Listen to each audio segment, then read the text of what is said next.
Hello, this is the first proper lambing learning out of 9. I'm recording it in a very hot, sticky lodgings where the light is low because I'm keeping the sun out just so that I can be a little bit cooler. But I want to take you somewhere where it's really cold, a freezing cold barn, which was where most of the activity for lambing took place. And the first lesson, perhaps one of the greatest and most surprising to me, is maintain structures. Welcome to a Woolly Wednesday. So, to many of the wider world aware people, old structures are destined to crumble for new earth to appear. Welcoming uncertainty appears to be the order, or should that be the chaos, of the day. I don't doubt that precious little is certain when it comes to the future, even the immediate future.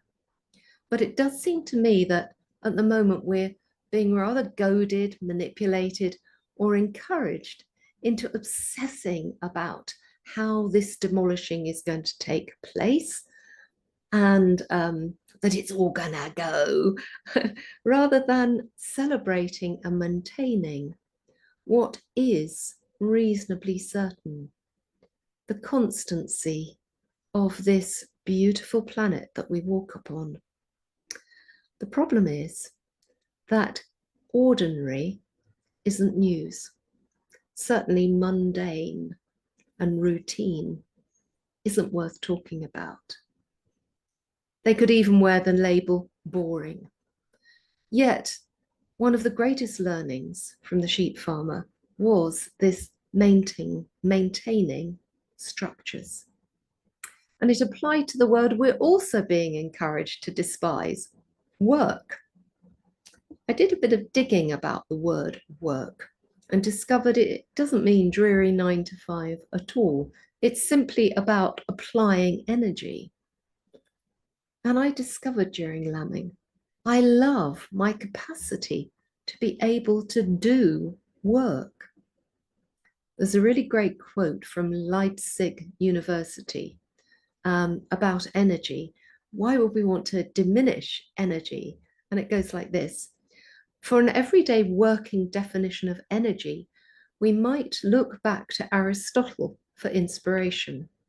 Stated simply, he said, energy is a condition that describes the capacity to do work.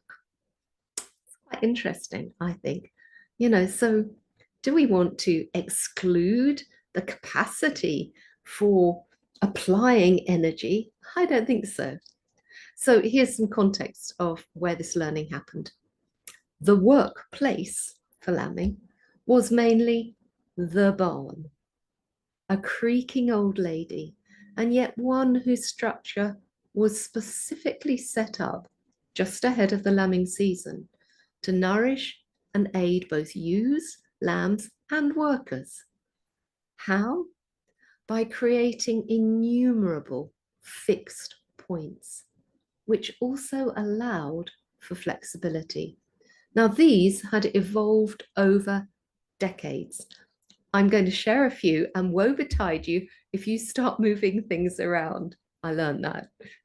So, space on a bale for 2 not water keep dry red plastic buckets for sheep nuts. Precise placement of the water which was for ewes and lambs in each pen for easy opening and shutting of the gates.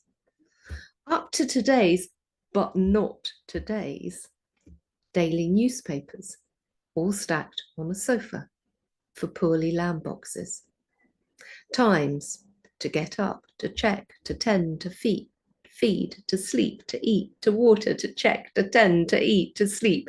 Not always in that order, but the times fairly consistent.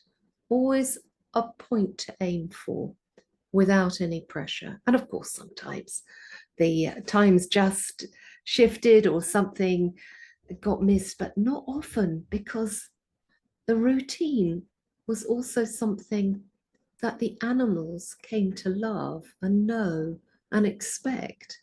And this is good for animal husbandry too.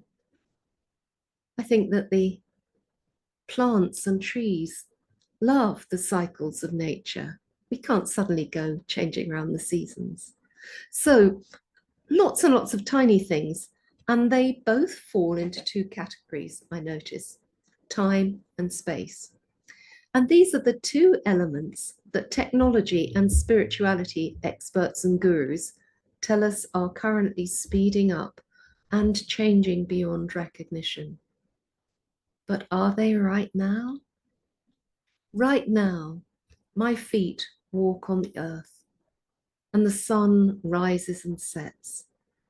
We circle in rhythm, as do an infinitude of other planets and galaxies.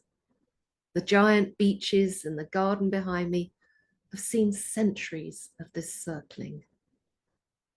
Time and space may make me feel small and temporal, but I'm planted with absolute certainty into today.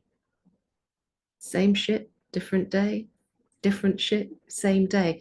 Either way, there is both a constancy and difference. And it's not without surprise or freshness, as John O'Donoghue says, the new day deepens what has already happened and yet and unfolds what is surprising, unpredictable, and creative. The pause of fixed points, especially those in nature's cycles, provide a secure foundation from which to draw our energy work from. If I'm afraid the world's about to fall on my head, think of Chicken Licken. If you don't know the story, look it up. It's quite fun. I'm not going to be very creative. So to dismiss or diminish routine, eradicate or seek to minimize the mundane, or to live without the maintaining of some fixed structures, is to make life unnecessarily chaotic and wobbly. I'm not sure my father was more stressed by his Monday to Friday 9 to 5 than his flexi hour work at home, new friends. Work was not something to be escaped from, but to be proud of. And I thrived under the regimes of lambing. It was actually when I didn't know what was about to happen that I was most at sixes and sevens. You don't need many. As a writer, my primary fixed point is simply to start the day with chug of coffee and journal. That often turns into creative writing. And I always do it outside my normal workspace, which is the room I live in. And of course, life sometimes intervenes and gets deferred and very occasionally missed. I strongly suspect it's what we like about the tum-ti-tum of rhyme. And it's when dealing with realities of physical vocations like nursing, farming, and engineering that a place for everything and everything in its place really comes into its own. Perhaps this is part of belonging and what we long for. So, maintaining structures, creating and maintaining our own inner and outer structures is as vital as the structure of the teapot is to the tea. So, if you think about it, you're not going to have any tea without a teapot. We won't go bagged here. And I used to be such an advocate for changing things around, change. But I'm actually learning to value the fixed signs as well as the mutable. A question for you. Have you recently created any inner or outer structures to maintain your stability? I'd love to hear what they are, especially if you're in the creative field. Now, if I had a track to marry this learning to, it would be this. I only heard it yesterday. It's Doris Day, so it goes back a bit, and it's entitled I Got the Sun in the Morning. There will be a link on both my YouTube channel and my blog post. so you can listen to it too. It's just charming.